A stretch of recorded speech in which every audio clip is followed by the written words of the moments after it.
கௌசல்யா சுப்ரஜா ராமபூர்வா சந்தியா பிரவர்த்ததே.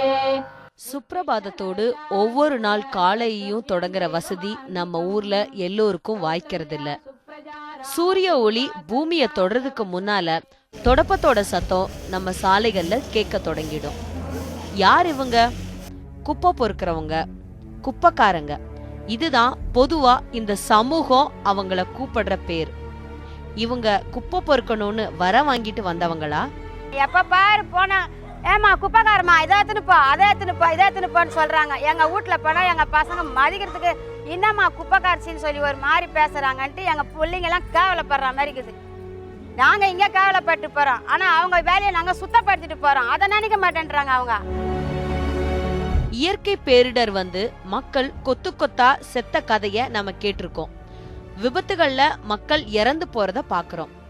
ஊரே கூடி கொட்டுன கழிவை அகற்றதுக்காக ஒரு குடும்பம் கொத்தா இறந்து போனது வெளியில வராத சோகம்னு சொல்றதா, இல்ல மறைக்கப்பட்ட மரணங்கள்னு சொல்றதா? சென்னை அடையாறு பக்கம் வசிச்சுக்கிட்டு வந்த பல குடும்பங்களை கண்ணகி நகருக்கு குடியமர்த்தினாங்க. வாழ்வாதாரம் தேடி தினமும் சென்னை நகரத்துக்கு வர்றது இயலாத போன நிலையில காலப்போக்கில குடியிருப்புக்கு பக்கத்திலேயே வேலையை தேட தொடங்கினாங்க. இந்த நிலையில தான் அந்த விபத்து நடந்துச்சு. ஹோட்டல் கழிவுகளை அகற்ற போன இடத்துல உதவிக்கு போனவங்களோட சேர்ந்து ஒரு குடும்பத்துல 3 பேர் இறந்து போயிட்டாங்க. துப்புரவு பணியாளர்கள் மரணத்தை பத்தின வெறும் சோக செய்திய சொல்ற ஊடகங்களை இந்த மக்கள் வரவேற்கிறது இல்ல. வந்து வந்து வந்து வந்து நாங்க சும்மா கூட எங்களை தோண்டி தோண்டி விட்டுறாங்கம்மா. என்னதான் பண்ணுறது? தினமும் கசப்பா இருக்கிற அவங்களோட வாழ்க்கைய பத்தி பேசாத போது அவங்களுக்கு கோபம் ஏற்படுறது நியாயம் தானே? எங்கேயோ போயிட்டேனே, நான் போன்னு தான் வந்தது. இந்த மாதிரி செத்துட்டாங்க தான் போன் வந்துச்சு. எனக்கு வேறு எதுவும் தெரியாது. எங்கள் குடும்பத்துக்கு யாருக்கும் எங்கே பற்றி செத்தாங்கன்னு எங்களுக்கு தெரியாது. காலையில் வேலை 2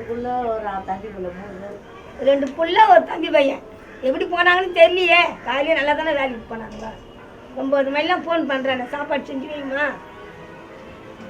நான் வரேன் சாமி கும்பிடலான்னு சொல்கிறானுங்களே. பார்த்தா 4வது போனுக்கெல்லாம் செத்துட்டாங்க போன் வருது. அப்படின்னா நாங்கள் எங்கே போயிட்டு 5 வருஷம் காதலிச்சு காத்திருந்து சரவணனை கைப்பிடிச்சாங்க சுபாஷினி. வாழ்க்கையோட இனிமையான பக்கங்கள் காத்துக்கிட்டு இருக்குன்னு நினைச்சவங்களுக்கு வாழ்க்கை வேற அதிர்ச்சியத்தான் வச்சிருந்தது. மதியம் சமைச்சு வைங்க ஒன்னா சாப்பிடலான்னு சொல்லிட்டு போனவருக்காக இன்னைக்கு படையல் சாப்பாடு வைக்கிற சோகம்தான் நிகழ்ந்திருக்கு. நான் வேலைக்கு போயிட்டேன். நான் பியூட்டி பார்லரில் வேலை செய்கிறேன். அடையாரில் ஒரு பியூட்டி பார்லர் சித்ராசன்ட்டு. அன்றைக்கி எனக்கு ஒரு மேக்கப் இருந்தது, அதனால நான் 5 மணிக்கெல்லாம் போயிட்டேன். அப்போ கூட எங்கள் வீட்டுக்காரர்கிட்ட சொல்லிவிட்டு அவருக்கு டீலாம் போட்டு கொடுத்துட்டு தான் போனேன். 10 மணிக்கு அவங்க அம்மாவுக்கும் ஃபோன் பண்ணி சொல்லியிருக்காங்க, இந்தமாரி சுபா வேலைக்கு போயிருக்காமா, சாப்பாடு நீ செஞ்சுடு. நான் நம்ம 3 பேரும் நாங்கள் 3 பேரும் தான் டெய்லியும் சாப்பிடுவோம். எங்கள் மாமியார் இருக்காங்க, நாங்கள் 3 பேரும் தான் சேர்ந்து சாப்பிடுவோம். அவங்க சொல்லியிருக்காங்க, சாம்பார் வச்சுட்டு உருளைக்கிழங்கு ஃப்ரை பண்ணி வைமா, நாங்கள் 3 பேர் சாப்பிட்டு என்கிட்டயும் சொன்னார், காத்தால் நான் உன்னை பிக்கப் பண்ணிக்கிறேன், நீ வந்துருன்னு சொன்னார். அது மட்டும்தான் தெரியும். அப்புறம் எனக்கு ஃபோன் பண்ணது கூட நான் அன்றைக்கி எங்கள் கடையிலேயே நான் ஃபோனை வச்சுட்டு போயிட்டேன். எங்கள் மேக்கப்னால எங்கள் ஓனருக்கு தான் ஃபோன் வந்தாங்க. இந்தமாரி அம்மாவுக்கு தான் உடம்பு சரியில்லைன்னு தெரியும், ஆனால் எங்கள் வீட்டுக்காரர் இப்படி இருப்பாருன்னு நான் நினச்சி கொடுத்தாங்க. அப்புறம் இங்கே வந்த பிறகு தான் தெரியும் அவர் இறந்த விஷயமே எனக்கு. தன்னோட கணவர் ரவிச்சந்திரன் இறந்து 8 வருஷம் ஆகிடுச்சு. ஆனா எமிலியாவுக்கு அவர் எப்போதும் தன்னோடவே இருக்கிறதா உணர முடியுதுன்னு சொல்றாங்க. சாக்கடைய சுத்தப்படுத்திட்டு வெளியேறினப்போ ரவிச்சந்திரன் விஷவாயு தாக்கி இறந்து போனாரு. அவரோட இறப்பு அவங்களுக்கு பெரிய சுமையா இருக்கு. நல்லா சந்தோஷமாக இருந்தேன் சார். நான் எது கேட்குறனோ அது நான் கேட்க வேண்டிய வேலையே கிடையாது. எதுவுமே எந்த ஒரு பொருளும் நான் ஆசைப்பட வேண்டிய வேலை கிடையாது. எல்லாமே எனக்கு செய்வார். எனக்கு சமையல் பண்ணி வைக்கிறதுலேருந்து சாப்பாடு துணி துவைச்சி போகிறதுலேருந்து எல்லாமே அவர் தான் செய்வார். நான் ஒரு வேலை கூட செய்ய மாட்டேன். அப்படி இருந்தோம், நல்லா சந்தோஷமாக நல்லா இருந்தோம். எல்லா சொந்தக்காரங்கெல்லாம் வர்றதுக்கு ஆரம்பித்தாங்க, போகிறதுக்கு ஆரம்பித்தாங்க. சொந்தக்காரங்க கூடலாம் நான் திருப்பினா அவங்க அக்கா அவங்க என்ன பண்ணாங்க, அவங்க அக்கா பொண்ணு இருக்குது, அது கல்யாணம் பண்ணணும், அவ்வளோ விட்டுட்டு வந்துடுவோன்னு கூட அவ்வளோ சொன்னாங்க. அப்போ கூட அவர் போகல, நான் வரமாட்டேன்னு சொல்லிவிட்டு அவங்கக்கிட்டே சண்டை போட்டு அவர் என் கூடவே இருந்துட்டார். எமிலியா இப்போ வாழ்ற வலிமிகுந்த வாழ்க்கையில ரவிச்சந்திரனோட நினைவுகளும் அவர் தன்னோட இருக்கிற அந்த உணர்வுகளும் தான் தன்னுடைய வாழ்க்கைய நகர்த்துறதா சொல்றாங்க. அவர் வராருன்னா ஒரு வாடை, அந்த வாடை வந்து மூக்கு வைக்கவே முடியாது. அந்த சஸ்பெண்ட் டேங்க் வாடை அடிக்கும். அடித்தா உள்ள ஆள் போய் கை கால் கழுவுற மாதிரி அந்த மாதிரி இருக்கும். இங்கன்னே இல்லை, நான் வேலை செய்கிற இடத்துல கூட அந்த டைமுக்கு அந்த வாடை வரும். இவர் வராருன்னா எல்லாம் அங்கே ஒன்று எம்எல்ஏ இந்த மாதிரி ரவி வந்திருக்கிறாரு போல இருக்குது, எல்லாரும் மூக்கு மேலே துணி வச்சுக்குவாங்க, தண்ணி மொண்டு வெய்ய அப்படின்வாங்க. தண்ணி மொண்டு வச்சுட்டு எதுக்குங்க இங்கெல்லாம் வந்து இந்த மாதிரி கஷ்டப்படுத்துகிறீங்க எல்லாரையும், எங்கள் வீட்டுக்கு போங்க, நான் வரேன், நான் எங்கேயும் போகல, நான் வேலை மேலே தான் இருக்கிறேன் அப்படின்னு சொல்லி. 2007ஆம் வருஷம் வேலைக்கு போறேன்னு கிளம்பி போன தன்னோட கணவரை பாதாள சாக்கடை பக்கத்துல பொணமா பார்க்க வேண்டிய நிலைமை நாகம்மாவுக்கு ஏற்பட்டுச்சு. இன்னைக்கு இந்த வேலைக்கு போய் இறந்து போனவங்களோட குடும்ப நலனுக்காக உழைச்சிக்கிட்டு இருக்காங்க.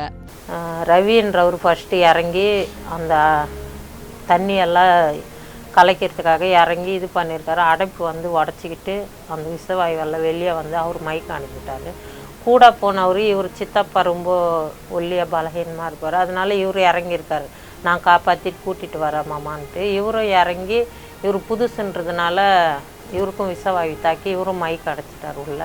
அப்புறம் கூடவே அவர் இறங்கிட்டார், சித்தப்பா என் பொண்ணோட வீட்டுக்காரர் இறங்கிட்டார், மயக்கம் ஆகிட்டார், காப்பாற்றணுன்றதுக்காக அவரும் இறங்கிட்டு அவரும் உள்ளே தூக்கிட்டு கொஞ்சம் தூரம் மேலே வந்து மேலே சித்தப்பா பையன் மேலே இருந்தேன், ஏணி போட்டும் அவங்களால ஏற முடியல. ஏன்னா ஃபுல் மயக்கம், எங்கள் வீட்டுக்காரர் ஃபுல் மயக்கம் ஆகிட்டார், அவரால் ஏற முடியாத அளவுக்கு பாதியிலே அவரும் கைவிட்டு 3 பேருமே போய் குழியிலேயே விழுந்துட்டாங்க. அப்புறம் ராய்பேட்டையிலேருந்து பள்ளிக்கரணை ஸ்டேஷனில் போலீஸ் கம்ப்ளைண்ட் ஆயிடுச்சு. அவங்க வந்து இதெல்லாம் போட்டு மேலே எடுத்துருக்கும் போது 3 பேருமே இறந்துருக்காங்க. அப்புறம் ராய்பேட்டையில் இது பண்ணிவிட்டு கூட்டிகிட்டு வந்தாங்க. அது சொன்ன இதுதான் எனக்கு ரொம்ப அதிர்ச்சி ஆகிட்டு. 15 நாளாக 20 நாளாக எனக்கு நினைவே இல்லை.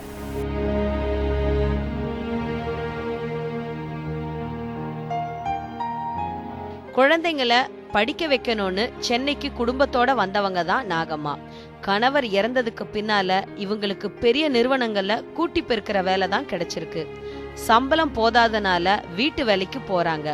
10th படிக்கிற பசங்களுக்கு எக்ஸாம் நடக்குது, பேரண்ட்ஸ் மீட்டிங் வர சொன்னாங்கன்னு பர்மிஷன் கேட்டால் கூட அவங்க பணக்காரங்கிறதுனால நாய் ஒன்று வளர்க்குறாங்க, அந்த நாய்க்கு குளிப்பாட்டுறது, அந்த நாய்க்கு சோறு ஊட்டுருந்தா முக்கியத்துவம் கொடுக்குறாங்க. இப்போ நீ பேரண்ட்ஸ் மீட்டிங்கெல்லாம் அவ்வளோ முக்கியம் இல்லை, நாய்க்கு சோறு ஊட்டுறது யார், நீ வேலைக்கு போனா அப்படின்னு பேரண்ட்ஸ் மீட்டிங் போனா அப்படின்னு கேட்குறாங்க. தலைமுறை தலைமுறையா தொடர்ற இந்த நிலை என்னைக்காவது மாறிடுங்கிற நம்பிக்கையில தான் தன்னோட பெண் குழந்தைங்களை படிக்க வச்சு இந்த நிலையிலிருந்து காப்பாத்திடணும்னு நினைக்கிறாங்க நாகம்மா.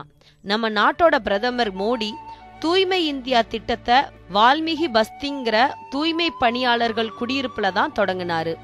தூய்மை இந்தியாவுக்கு கிடைச்ச வெளிச்சம் இந்த மக்களோட பிரச்சனைக்கு கிடைக்கல.